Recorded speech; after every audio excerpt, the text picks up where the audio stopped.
Hello everyone! Today I'll show you how to change the bloom settings in Heartopia.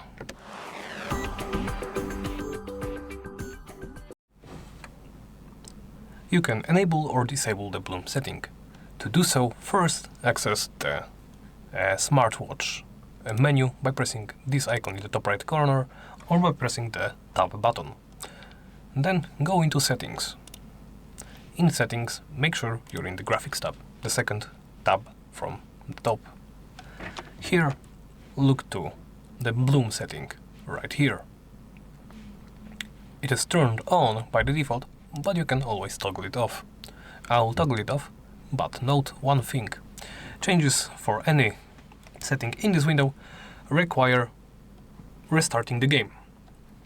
So if you choose to disable it like I did, simply exit the game and launch the game again. And that's about it. Thank you for watching, and please remember to like, comment and subscribe.